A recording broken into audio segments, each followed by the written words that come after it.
ಬಾ ನನ್ನ ಸಂಗೀತ.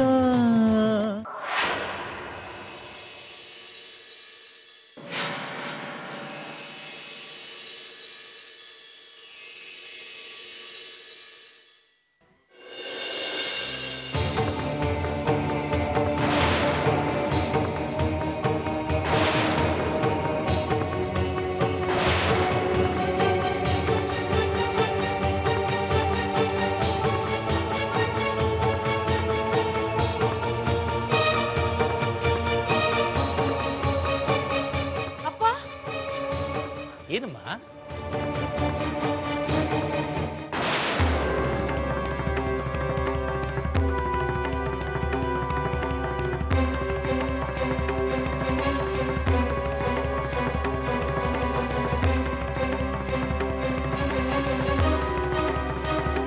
ಕಾರಲ್ಲಿ ನಿಮ್ ಕಾಸು ಬಿದ್ದುಬಿಟ್ಟಿತ್ತು, ಕೊಟ್ಟೋಗೋಣ ಅಂತ ಬಂದೆ. ತಗೊಳ್ಳಿ ಸರ್, ನಿಮ್ಮ ಕಾಸು ನಮ್ಗೆ ಯಾಕೆ ಸೇರಬೇಕು? ಬರ್ತೀನಿ ಸರ್.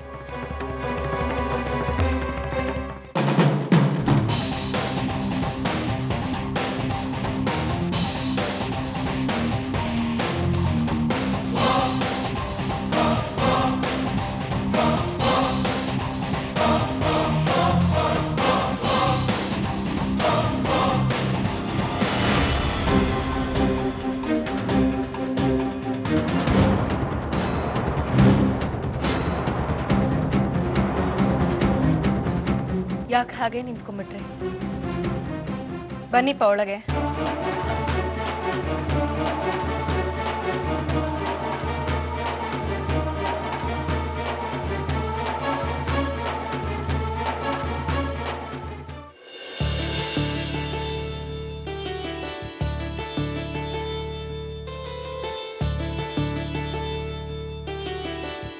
ಸೀತು, ದೋಸೆ ಹೇಗಿದೆ? ಸೂಪರ್ ಆಗಿದೆ ಮಮ್ಮಿ. ನಂಗೆ ಇನ್ನೊಂದು ದೋಸೆ ಬೇಕು, ಬೇಗ ಮಾಡು. ಆಯ್ತು ಆಯ್ತು ಆಯ್ತು, ತರ್ತೀನಿ. Hi daddy. ಡ್ಯಾಡಿ, ಇವತ್ತಿನ ವಿಶೇಷ ಏನ್ ಗೊತ್ತಾ? ಮಮ್ಮಿ ಮಾಡಿರೋ ಸೂಪರ್ ಮಸಾಲೆ ದೋಸೆ. ನೀವು ತಿನ್ನಿ, ಕುತ್ಕೊಳ್ಳಿ. ಬೇಡ, ನಾನು ಬ್ರಷ್ ಚೇಂಜ್ ಮಾಡಬೇಕು. ರೀ, ಅವಳು ಅಷ್ಟೊಂದು ಕೇಳ್ತಾ ಇದ್ದಾಳೆ, ತಿನ್ಬಾರ್ದಾ? ಬೇಡ ಶಾಮೆ, ನಾನು ಫ್ರೆಶ್ ಅಪ್ ಆಗಿಬಿಡ್ಬೇಕು. ಇದು ಕ್ಯಾರಿ ಆಗ.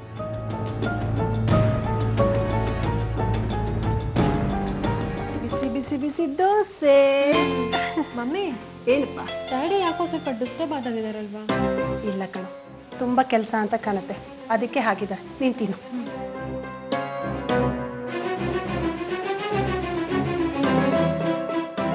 ಅಮ್ಮ, ನೀನ್ ಬಾ ಕೂತ್ಕೋ, ನಾನು ದೋಸೆ ಮಾಡ್ತೀನಿ. ಇಲ್ಲಪ್ಪ, ನಾನು ಒಳ್ಳೆ ದೋಸೆ ಹಾಕೊಡ್ತೀನಿ, ನೀನ್ ತಿನ್ನು. ಏನು ಬೇಕಾಗಿಲ್ಲ, ಬಾ ನೀನ್ ಕೂತ್ಕೋ. ಬಾ ಅಮ್ಮ, ನಾನು ಹೇಳೋದು ಕೇಳೋದೇ ಇಲ್ವಲ್ಲ ನೀನು? ಕೇಳಲ್ಲ, ಕೂತ್ಕೋ. ಕೂತ್ಕೋ. ಅಕ್ಕ ದೋಸೆ ಮಾಡ್ಕೊಡಕ್ಕ, ನಾನ್ ನಿಂಗೆ ದೋಸೆ ತಿಂತೀನಿ. ತಗೋ.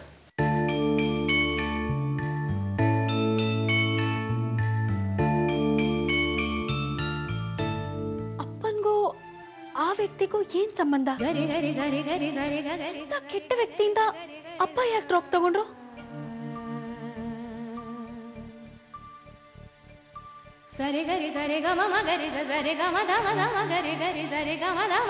ಸಂಗೀತ,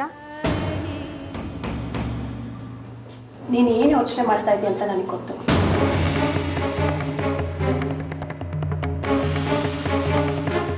ನನ್ನನ್ನ ಇನ್ನೂ ಚೆನ್ನಾಗಿ ನೋಡ್ಕೋಬೇಕು ಅಂತ ತಾನೆ?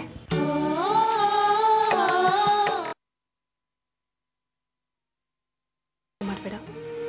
ಪ್ರೀತಿ ಅನ್ನೋ ಭದ್ರಕೋಟೆಯಲ್ಲಿ ನಾನಿದ್ದೀನಿ, ನನಗೇನೂ ಆಗಲ್ಲ.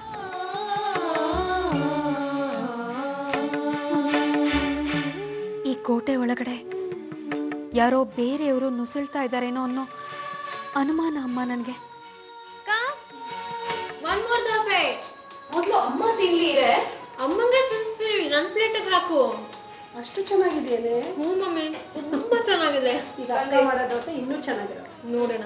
ನೀರು ಕುಡಿ ಫಸ್ಟ್.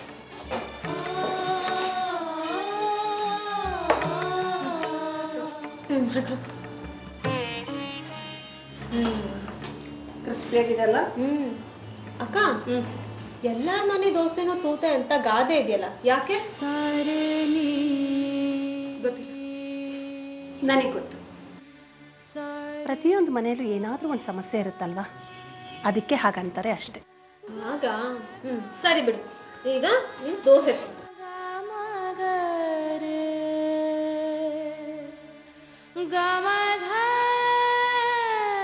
ಹಾಗಾದ್ರೆ ನಮ್ಮ ಮನೆಯಲ್ಲಿರೋ ಸಮಸ್ಯೆ ಯಾವುದು?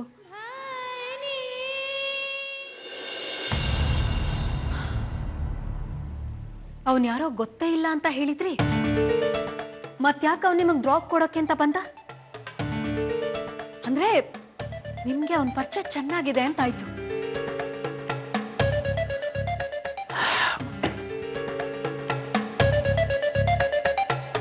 ಹೌದಮ್ಮ, ಅವನ ಪರಿಚಯ ನಂಗೆ ತುಂಬ ಚೆನ್ನಾಗಿದೆ. ನನ್ನ ಕ್ಲೋಸ್ ಫ್ರೆಂಡ್ ಮಗ ಅಮ್ಮ ಅವನು. ಚಿಕ್ಕ ವಯಸ್ಸಲ್ಲೇ ತಾಯಿನ ಕಳ್ಕೊಂಡ್ಬಿಟ್ಟ. ಆ ಕಾರಣಕ್ಕೆ ಅವನ ತಂದೆ ಅವನು ತುಂಬ ಪ್ರೀತಿಯಿಂದ ಅವನು ಕೇಳಿದಷ್ಟು ದುಡ್ಡು ಕೊಟ್ಟು ಅವನು ಬೆಳೆಸ್ಬಿಟ್ರಮ್ಮ. ಹಾಗಾಗಿ ಅವನ ಬುದ್ಧಿ ಸ್ವಲ್ಪ ಹೊರಟು ಅಷ್ಟೇ. ಹೊರಟು ಬುದ್ಧಿ ಆದ್ರೆ ಪರವಾಗಿಲ್ಲ ಅಪ್ಪ, ಆದ್ರೆ ಹೆಣ್ಮಕ್ಳನ್ನ ಫಾಲೋ ಮಾಡೋಷ್ಟು ಥರ್ಡ್ ಕ್ಲಾಸ್ ಬುದ್ಧಿ ಅವನಿಗೆ ಅಲ್ವಾ? ತಾಯಿನ ಕಳ್ಕೊಂಡಿರೋ ಮಹಾನ್ ಭಾವ ಹೆಣ್ಮಕ್ಳ ಮೇಲೆ ಸ್ವಲ್ಪನಾದ್ರೂ ಗೌರವ ತೋರಿಸ್ಬೇಕು. ಆದ್ರೆ ಆ ಸಂಸ್ಕಾರ ಅವನಿಗೊಂಚೂರೂ ಇಲ್ಲ. ಅಂಥವನ್ನ ನೀವು ಮನೆವರೆಗೂ ಬೇರೆ ಕರ್ಕೊಂಡು ಬಂದಿದ್ದೀರಾ. ನೀವು ಮಾಡಿ ತಪ್ಪಲ್ವಾಪ್ಪ? ಹೌದಮ್ಮ, ಆ ಕಾರಣಕ್ಕೆ ನಾನು ದಾರಿ ಮಧ್ಯದಲ್ಲಿ ಇಳ್ಕೊಂಡು ಬಂದೆ. ಆದರೆ ಕಾಯಿನ್ ಕೊಡೋದಕ್ಕೋಸ್ಕರ ಅವನ ಮನೆ ತನಕ ಬಂದ. ಅವನು ಬದಲಾಗ್ತಾ ಇದ್ದಾನಮ್ಮ.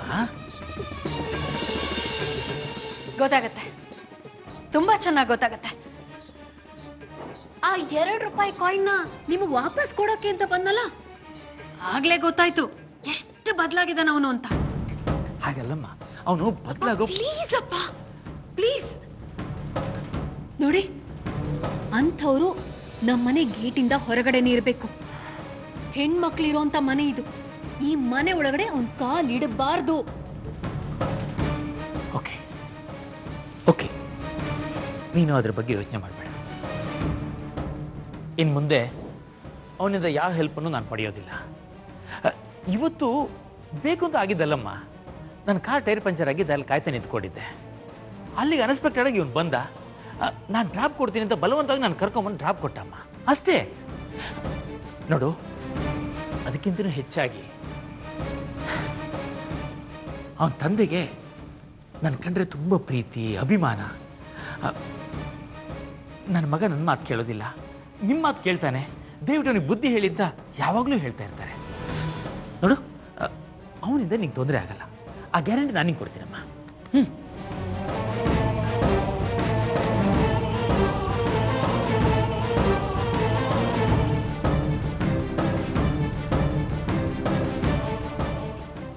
ಅದೇ ನೀವು ರೈಟಿಂಗಲ್ಲಿ ಕಳಿಸ್ಬಿಟ್ರೆ ನಾವು ಕೆಲಸ ಶುರು ಮಾಡ್ತೀವಿ.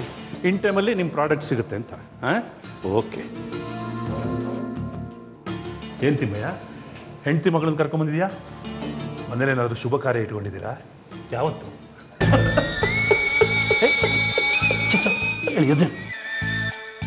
ಏನಿದು? ದಯವಿಟ್ಟು ನನ್ನ ಕ್ಷಮಿಸ್ಬಿಡಿ ಸರ್.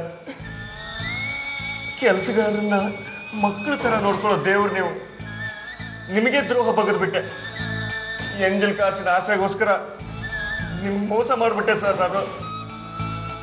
ನಿನ್ನ ತಪ್ಪೇನು ನಿನಗೆ ಅರ್ಥ ಆಯ್ತಲ್ಲ, ನನಗಷ್ಟು ಸಾಕು. ಎಂಥ ದೊಡ್ಡ ಮನಸ್ಸು ಸರ್ ನಿಮ್ಮದು. ಕೆಟ್ಟ ಕೆಲಸ ಮಾಡಿದ್ರು ಕೆಲಸದಿಂದ ತೆಗೆದಾಕ್ತೀರಾ, ಕ್ಷಮಿಸಿ ಇಂಕ್ರಿಮೆಂಟ್ ಕೂಡ ಮಾಡಿ ಇಲ್ಲೇ ಇರಿಸ್ಕೊಂಡಿದ್ದೀರಲ್ಲ. ನಿಮ್ಮ ಒಳ್ಳೆತನಕ್ಕೆ ಏನು ಹೇಳಬೇಕೋ ಗೊತ್ತಾಗ್ತಾ ಇಲ್ಲ ಸರ್. ನೋಡಿ ಅಮ್ಮ, ಶಿಕ್ಷೆ ಬರೀ ಒಂದು ದಾರಿನ ಮಾತ್ರ ತೋರಿಸುತ್ತೆ, ಆದರೆ ಕ್ಷಮೆ ಬದುಕೋ 100 ದಾರಿಗಳನ್ನು ತೋರಿಸುತ್ತೆ. ತಪ್ಪು ಮಾಡೋದು ಮನುಷ್ಯ ಸಹಜ ಗುಣ, ಆದರೆ ಅದನ್ನು ತಿದ್ದುಕೊಂಡು ನಡೆಯೋದು ನಿಜವಾದ ಮನುಷ್ಯತ್ವ. ನಿಮ್ಮ ಯಜಮಾನಿಗೆ ಆ ಬುದ್ಧಿ ಬಂದಿದೆಯಲ್ಲ, ನನಗದೇ ಸಂತೋಷ. ಸರ್, ನನ್ನ ಜೀವಮಾನದಲ್ಲಿ ಮತ್ತೆ ಇಂಥ ತಪ್ಪನ್ನ ನಾನು ಮಾಡಲ್ಲ ಸರ್. ಬೇರೆ ಕಡೆ ಕೊಡೋದಕ್ಕಿಂತ 2 ಪಟ್ಟು ಸಂಬಳನ ಹೆಚ್ಚಾಗಿ ಎಲ್ರಿಗೂ ಕೊಡ್ತಾ ಇದ್ದೀರಿ. ಅದನ್ನ ನಾನು ಅರ್ಥ ಮಾಡ್ಕೋಬೇಕಾಗಿತ್ತು. ತಿಮ್ಮಯ್ಯ, ನಿಮ್ಗೀಗ ಅರ್ಥ ಆಗಿದೆಯಲ್ಲ, ನಮ್ಗಷ್ಟು ಸಾಕು. ನೋಡು, ಬರೀ ಕಷ್ಟಪಟ್ಟು ಕೆಲಸ ಮಾಡಿದ್ರೆ ಸಾಲದು, ಇಷ್ಟಪಟ್ಟು ಪ್ರೀತಿಯಿಂದ ಮಾಡಬೇಕು. ಆಗಲೇ ಕೆಲಸಕ್ಕೂ ನ್ಯಾಯ ಸಿಗುತ್ತೆ, ನಿಮಗೂ ತೃಪ್ತಿ ನೆಮ್ಮದಿ ಸಿಗುತ್ತೆ. ನಿನಗೇನಾದ್ರೂ ಕಷ್ಟ ಇದ್ರೆ ಕೇಳು, ನಾನು ಸಹಾಯ ಮಾಡ್ತೀನಿ.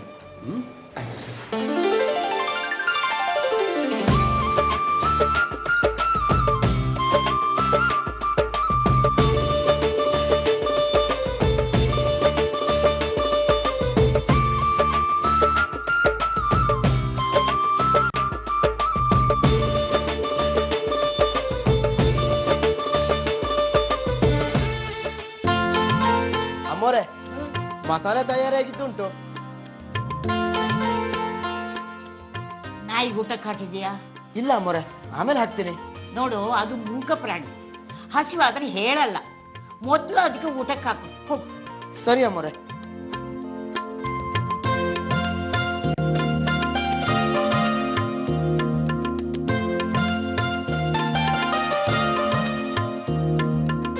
ಅಮ್ಮ, ನೀನ್ ಯಾಕೆ ಅಡಿಗೆ ಕೆಲಸ ಮಾಡಬೇಕು? ಭಟ್ರಿಲ್ವಾ?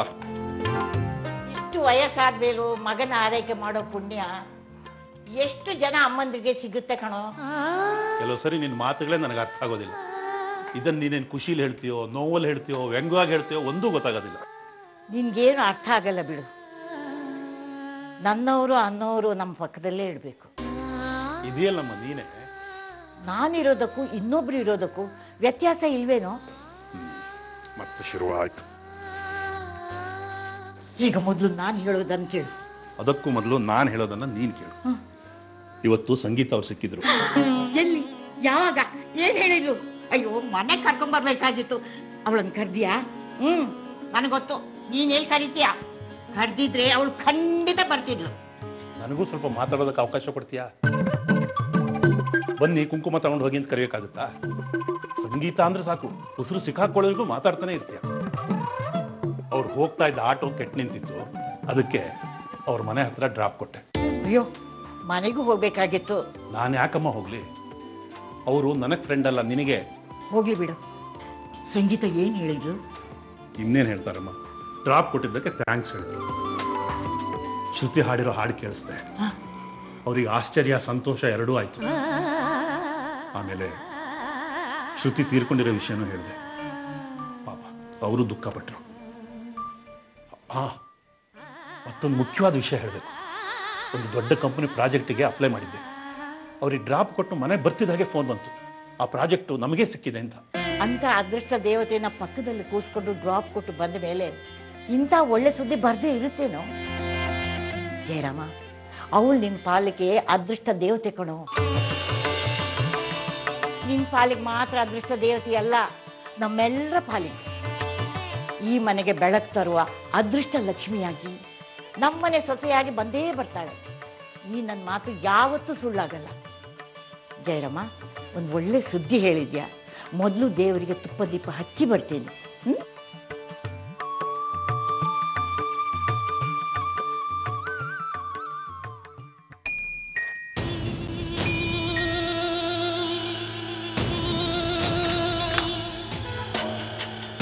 ಯಾಮಿನಿ,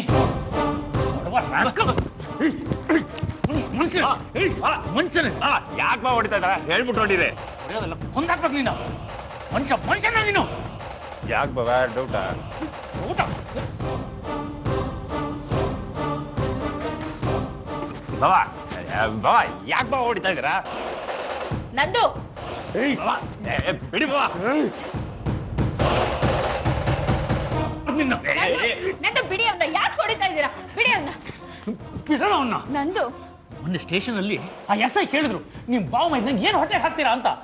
ಅನ್ನ ತಿನ್ನೋ ಮನುಷ್ಯ ಇರ್ಲಿ, ಕಾಗ್ದಿರೋ ಕತ್ತೇನೆ ಅಂತ ಕೆಲಸ ಮಾಡಲ್ಲ. ಬಡವ ರಾಸ್ಕಲ್ ಅಂತ ಕೆಲಸ ಮಾಡಿದಾನೆ. ಏಯ್, ಅಂತದೇನೋ ಮಾಡ್ದೆ. ಏನ್ ಮಾಡಿದಾನ? ನಿನ್ನೆ ಇವ್ ನನ್ನನ್ನು ಡ್ರಾಪ್ ಮಾಡಕ್ ಬಂದಾಗ ಇವ್ನ ಮನೆ ತನಕ ಬರೋದ್ ಬೇಡ ಅಂತ ನಾನು ದಾರಿನಲ್ಲಿ ಇಳ್ಕೊಂಡು ಇವನಿಗೆ ವಾಪಸ್ ಹೋಗು ಅಂದ್ರೆ ವಾಪಸ್ ಹೋಗೋದು ಬಿಟ್ಟು ನನ್ನನ್ನೇ ಫಾಲೋ ಮಾಡ್ಕೊಂಡು ಬಂದು ನಮ್ಮನೆ ಬಾಗ್ಲಲ್ಲಿ ನಿಂತಿದ್ದಾನೆ. ಹೌದೇನೋ ರಾಕಿ, ನೀನ್ ಯಾಕೆ ಅವ್ರ ಮನೆ ಹತ್ರ ಹೋಗಿದ್ದೆ? ಚಿಲ್ಡ್ರ ಕೊಡಕ್ಕ. ಏನು? ಸ್ವಲ್ಪ ಅರ್ಥ ಆಗೋ ಹಾಗೆ ಹೇಳು. ಚಿಲ್ಡ್ರೆ ಕಾಸು ಕೊಡಕ್ ಹೋಗಿದ್ದೆ. ಚಿಲ್ಲರೆ ಕೊಡೋದಕ್ಕಲ್ಲ, ಚಿಲ್ಲರೆ ಕೆಲಸ ಮಾಡೋದಕ್ಕೆ. ಬಡವ ರಾಸ್ಕಲ್.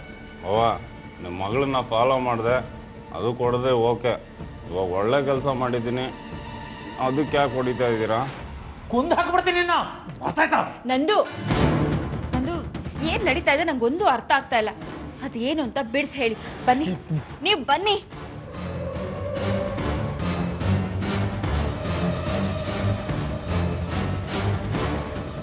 ಬನ್ನಿ ಬನ್ನಿ ನಂದು. ಕೂತ್ಕೊಳ್ಳಿ, ನೀವು ಕೂತ್ಕೊಳ್ಳಿ. ಅವ್ನು ಏನ್ ಮಾಡಿದಾನೆ ಗೊತ್ತಾ? ನಾನು ಹೇಳಿದ ಮೇಲೆ ವಾಪಸ್ ಬರಬೇಕು ತಾನೆ, ಅದನ್ನ ಬಿಟ್ಟು ಬಾವಾ ಕಾರಲ್ಲಿ ಚಿಲ್ಲರೆ ಉಳಿದಿತ್ತು ಕೊಟ್ಟೋಗೋಣ ಅಂತ ಬಂದೆ ಅಂತ ಮನೆ ತನಕ ಬಂದಿದ್ದಾನೆ. ಅದು ಎಷ್ಟು? 2 ರೂಪಾಯಿದು ಒಂದು ಕಾಯಿನು. ಚಿಲ್ಲರೆ ಬುದ್ಧಿ ಅಲ್ವಾ ಒಂದು? ಹೌದೇನೋ? 2 ರೂಪಾಯಿ ಚಿಲ್ಲರೆ ಕೊಡಕ್ ಹೋಗಿದ್ಯಾ? ಹೂನಕ್ಕ, ಬಾವನ್ ಕಾಸು ಬಾವನ್ಗೆ ಕೊಡಕ್ ಹೋದೆ, ಅದು ತಪ್ಪ? ಮಾತಾಡಿದ್ರೆ ನಂದು ನೀವು ಕೂತ್ಕೊಳ್ಳಿ. ಇವ್ ನನ್ಗೆ ಏನ್ ಮಾಡ್ಬೇಕು ಹೇಳು? ನನ್ನ ಮಗಳು ಸಂಗೀತ ಇವನ್ನ ನೋಡ್ಬಿಟ್ಲು, ನಾನು ಅವಳಿಗೆ ಏನು ಉತ್ತರ ಕೊಡ್ಲಿ ಹೇಳು? ಬಾಯಿ ತುಂಬಾ ಬಾಮ ಇದೆ ಅಂತ ಹೇಳ್ಬೇಕಾಗಿತ್ತು. ರಾಕಿ, ಗ್ರಾಚಾರ ಕೆಟ್ಟಿದೆ. ನಂದು ಹೋಗ್ಲಿ ಬಿಡಿ. ನಂದು ಅವನ್ ಬುದ್ಧಿ ನಿಮಗ್ ಗೊತ್ತಲ್ಲ, ಅವನ್ಗೆ ನಾನ್ ಬುದ್ಧಿ ಹೇಳ್ತೀನಿ. ನೀನ್ ಬುದ್ಧಿ ಎಲ್ಲ ತಿಳ್ಕೊಳ್ಳೋಣ ಅಂತ ಅಲ್ಲ ಅವನು. ಕಡ್ದು ಕಡೆ ತುಂಡು ಮಾಡಿ ಬಿಸಾಕಿದ್ರು ಒಂದ್ ಜನ್ಮ ಬುದ್ಧಿ ಬರಲ್ಲ. ಅದು ಹೇಗೆ ನಿನ್ ತಮ್ಮ ಬಿಟ್ಟು ಬಿಟ್ಟಿದ್ದಾನೇನೋ. ಕ್ಲೋಸ್ ಫ್ರೆಂಡ್ ಮಗ ಅಂತ ಸಂಗೀತ ಹತ್ರ ಸುಳ್ಳು ಹೇಳಿ ನಾನು ಹೇಗೋ ಮ್ಯಾನೇಜ್ ಮಾಡಿದೆ. ಸಂಗೀತದಿಂದ ಮೇಲಿಂದ ಮೇಲೆ ಪ್ರಶ್ನೆಗಳು ಬರ್ತಾನೆ ಇದೆ. ನಾನು ಸುಳ್ಳು ಉತ್ತರಗಳನ್ನು ಕೊಟ್ಟು ಸಾಕಾಗಿ ಹೋಗಿದೆ. ಸುಳ್ಳು ಉತ್ತರಗಳನ್ನು ಕೊಟ್ಟಷ್ಟು ಸತ್ಯ ಈಚೆಗೆ ಬರುತ್ತೆ.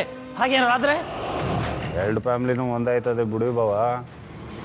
ಸುಮ್ಮನೆ ರಕ್ಷೋಳಿ. ಆಮೇಲೆ ಏಯ್, ಬಾಯಿ ಮುಚ್ಕೊಂಡು ಕೂತ್ಕೊಳ್ಳ.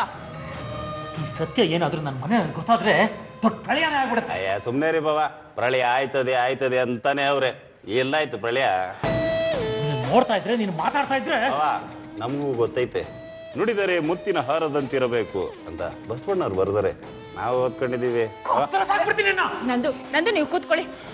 ನಂದು ಏಯ್, ಎದೋಗೋ ರೂಮ್ಗೆ ಹೋಗೋ. ಹೋಯ್ತೀನಿ ಬಿಡು ಈ ಸುರಜ್ಕ.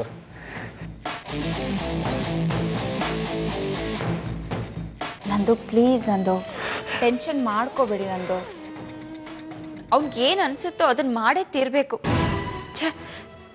ಎಲ್ಲ ನನ್ನ ಕರ್ಮ ಅಂತವನ್ ಜೊತೆ ನಾನು ಹೇಗೋದು? ಪಾಪ, ನಿಮ್ಗೆ ಎಷ್ಟು ಶಾಕ್ ಆಗಿರಲ್ಲ? ಶಾಕ್ ಆಗದ? ಮೈಯೆಲ್ಲ ಅದ್ರಿ ಹೋಯ್ತು. ನಿಮ್ಮನ್ನ ಡ್ರಾಪ್ ಮಾಡು ಅಂತ ಅವನ್ನ ಕಳಿಸ್ಲೇಬಾರ್ದಾಗಿತ್ತು. ಸಾರಿ ನಂದು, ಇನ್ನೊಂದ್ಸಲ ಅವನ್ನ ನಿಮ್ ಜೊತೆ ಕಳ್ಸೋದಿಲ್ಲ.